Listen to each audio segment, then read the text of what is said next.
सरकार के इरादे अच्छे नहीं है, सबको एकजुट होना पड़ेगा। पहले तालीम से तुम मोड़ दिए जाओगे, फिर किसी जुर्म से तुम जोड़ दिए जाओगे। हाथ से हाथ की जंजीर बनाकर निकलो, वरना धागे की तरह तोड़ दिए जाओगे। सरकार के इरादे अच्छे नहीं है।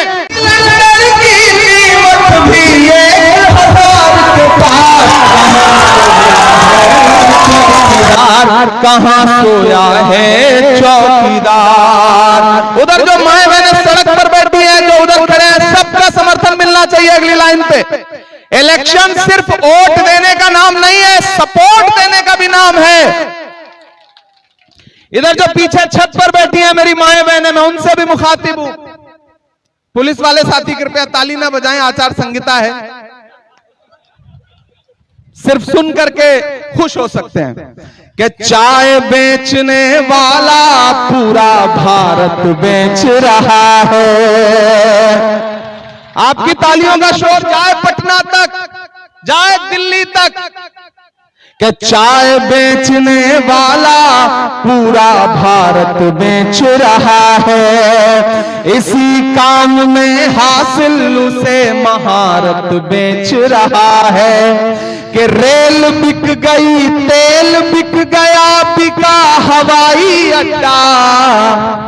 अगली लाइन पे तैयार रहना कि रेल बिक गई, तेल बिक गया, बिका हवाई अड्डा। सब कुछ बिकता देख के खुश हैं अपने जेपी नड्डा। कि जनता महंगाई की मारी करती हाहाकार। कहां सोया है चौकीदार, कहां सोया है चौकीदार।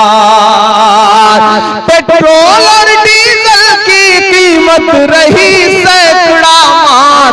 कहां सोया है चौकीदार, कहां सोया है चौकीदार। मुझे खुशी है कि इस सभा में बड़ी तादाद में मेरी माएं बहनें भी। जैसे डॉक्टर साहब सीईसी के मेंबर हैं, वैसे ही मैं कांग्रेस पार्टी में मैनिफेस्टो कमेटी का मेंबर हूं, जिस कमेटी में डॉक्टर शशि थरूर हैं, पी चिदंबरम हैं, जयराम रमेश हैं, प्रवीण चक्रवर्ती हैं, गौरव गोगोई हैं। उसमें सबसे कम उम्र का मेंबर मैं हूं। हमने जो घोषणा पत्र बनाया है, जो मैनिफेस्टो बनाया है, उससे नरेंद्र मोदी जी बहुत परेशान है इन दिनों। कांग्रेस के मैनिफेस्टो से बहुत परेशान है, क्योंकि वो मैनिफेस्टो हिंदू मुस्लिम सिख ईसाई की बात नहीं कर रहा है। वो मैनिफेस्टो कह रहा है कि कांग्रेस की सरकार बनते ही नौजवानों 30 लाख नौकरियां तुरंत निकाली जाएंगी, पक्की नौकरियां। वो मैनिफेस्टो कह रहा है कि 25 साल तक के वो डिप्लोमाधारी जिनको नौकरी नहीं मिली है, उनको 1 लाख रुपए का बेरोजगारी भत्ता दिया जाएगा। वो मैनिफेस्टो जानते हैं क्या कह रहा है? ये मकई की लहलाती हुई फसल देख रहा हूं मैं, कीमत तो बहुत बढ़ गई शहरों में धान की, लेकिन विदा न हो सकी बेटी किसान की। मौका मिला तो लोगों ने कुर्सी के वास्ते तस्वीर ही बिगाड़ दी हिंदुस्तान की। ये लहलाती फसल देख रहा हूं, ये फसल भी दिख रही है, और सिंघू बॉर्डर पर 700 किसानों की शहादत भी मेरी आंखों में है। दोनों मंजर है। चाहते हो ये लहलाते हुए खेत बचे रहे या किसान शहीद होते रहे? खेतों का बचा रहना जरूरी है। इसलिए कांग्रेस पार्टी कह रही कि हमारी सरकार बनते ही हम किसानों के लोन माफ करेंगे और उनको एमएसपी देंगे। और जो सबसे बड़ा ऐलान कांग्रेस पार्टी कर रही है, माओ बहनों कान खोल के सुनना, आपके फायदे की बात है। कांग्रेस पार्टी कह रही कि हमारी सरकार बनते ही हर गरीब महिला जो परिवार की मुखिया होगी, जो परिवार की सबसे जिम्मेदार गरीब परिवार की मुखिया महिला होगी, उसके अकाउंट में डायरेक्ट सरकार बनते ही हर साल 1 लाख रुपया आएगा। कितनी बड़ी घोषणा आई है। ये महिलाओं के लिए है, औरतों के लिए है। वो औरत हिंदू हो, मुसलमान हो, सिख हो, ईसाई हो, दलित हो, बौद्ध हो, कोई मतलब नहीं। बस वो हिंदुस्तानी है और गरीब महिला है। 1 लाख रुपए, ये गारंटी कार्ड देख लीजिए। युवा न्याय, नारी न्याय, ये सब जो 1 लाख वेतन हर शिक्षित युवा की पहली नौकरी पक्की, कर्ज माफी, जातिगत जनगणना, गरीब परिवार की हर महिला को 1 लाख रुपए और मनरेगा के मजदूरों का मिनिमम जो मजदूरी होगी वो 400 रुपए, ये गारंटी कार्ड लेके आए। और हमारी गारंटी नरेंद्र मोदी जी के जुमले की तरह नहीं है, हमारी गारंटी राहुल गांधी की गारंटी है, राजीव के बेटे की गारंटी है, इंदिरा के पोते की गारंटी है, इसलिए झूठी नहीं है। आखिर में माओ बहनों आपसे एक बात और कहता हूं, आपका रोल बहुत बड़ा है। कांग्रेस कह रही है आपके खाते में 1 लाख रुपया हर साल आएगा, लेकिन बाकी लोग जो वोट मांगने आए वो आपको कुछ देने की बात कर रहे हैं? नहीं कर रहे हैं। तीर छाप वाले कुछ देने की बात कर रहे हैं? नहीं। पतंग उड़ाने वाले तो बस पतंगे उड़ा के चले जाएंगे, कुछ देंगे नहीं। देगा कौन? कांग्रेस पार्टी देगी।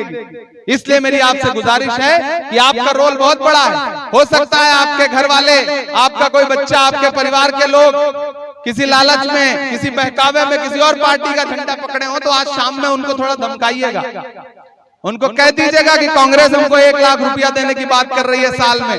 अगर आज से तुमने कांग्रेस का झंडा नहीं उठाया तो घर में खाना बंद, चाय नहीं मिलेगी।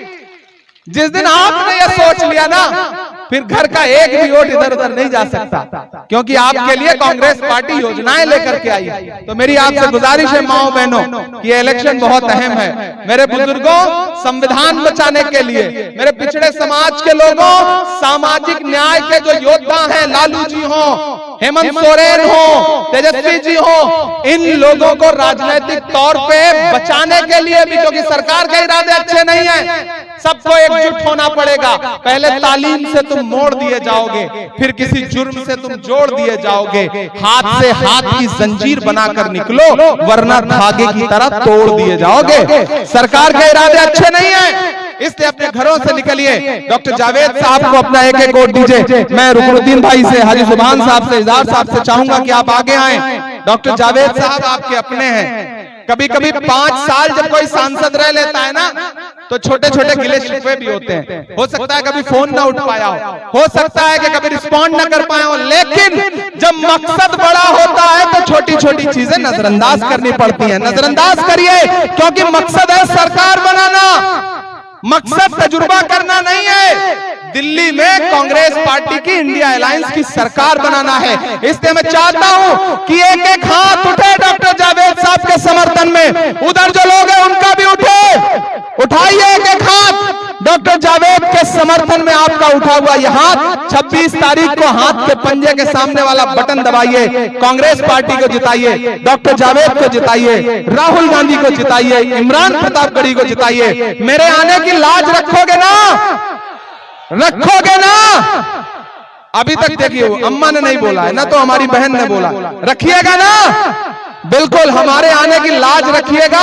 इंशाल्लाह 4 जून को रिजल्ट आएगा, उसके बाद फिर मैं डगरुआ में एक बार आऊंगा आपका शुक्रिया अदा करने के लिए। आपको शायरी भी बहुत सारी सुनाऊंगा। अभी अगले सफर के लिए जाना है। देखिए, नया पाने की चाहत में पुराना छूट जाता है। नया पाने की, ये शायरी सुना रहा हूं, नया पाने की चाहत में पुराना छूट जाता है। पिछले 4 घंटे से धूप में बैठे हैं और मैं भी धूप में सफर कर रहा हूं। देखिए चेहरा कितना काला हो गया। नया पाने की चाहत में पुराना छूट जाता है। तुझे अपनाऊं तो मुझसे जमाना रूठ जाता है। मोहब्बत पढ़ने लिखने में बहुत आसान है, लेकिन मोहब्बत को निभाने में पसीना छूट जाता है। निभाइए इस मोहब्बत को, जिताइए डॉक्टर जावेद को, जिताइए इमरान प्रतापगढ़ी को। किसी झांसे में मत आइएगा, किसी झांसे में मत आइएगा। और मेरी माओ बहनों उधर जो है उनसे भी गुजारिश है, बस एक चीज याद रखिए कि आपके बेटे की तरह, आपके भाई की तरह एक लड़का आया था और उसने आपसे गुजारिश की है, हाथ का पंजा। अरे बाप रे,